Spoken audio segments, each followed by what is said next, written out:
أغنية غريبة الناس على مقام كوردوري، والأغنية تتكون من 3 مقاطع.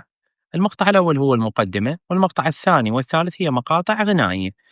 طبعا ترتيب الأغنية راح يكون عبارة عن المقطع الأول ينعزف ويتكرر، المقطع الثاني أيضا ينعزف ويتكرر، والثالث ينعزف ويتكرر، وبعدين تعيدهم من جديد، الأول ينعزف يتكرر، الثاني ينعزف يتكرر، الثالث ينعزف يتكرر، إلى أن تنتهي الأغنية وتبدأ بهذا الشكل.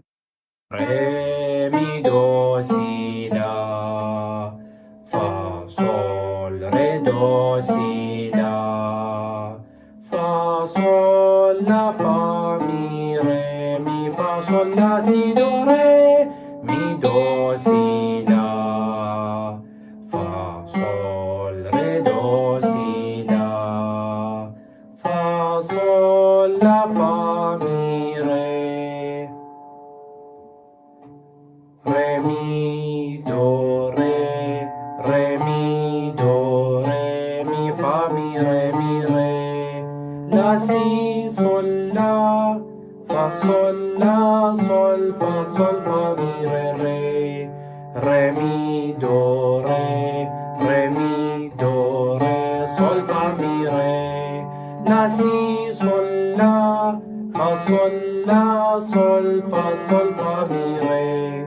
صول صول فا فا مي ري مي صول فا فا مي ري فا صول سي لا فا صول مي ري صول صول فا فا مي ري مي صول فا فا مي ري فا صول سي لا فا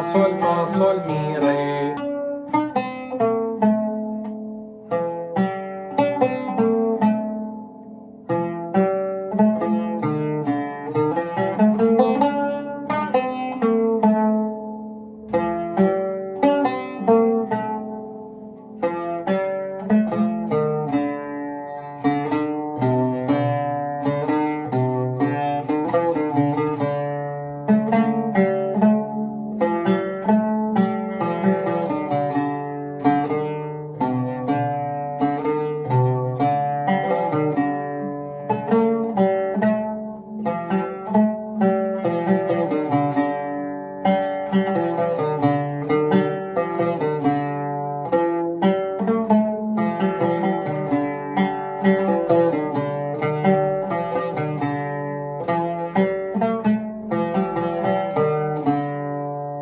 لا تنسى تتابع صفحاتي على السوشيال ميديا وقناتي على اليوتيوب، لأن قريبا راح تنزل شروحات راح تعجبك كثير.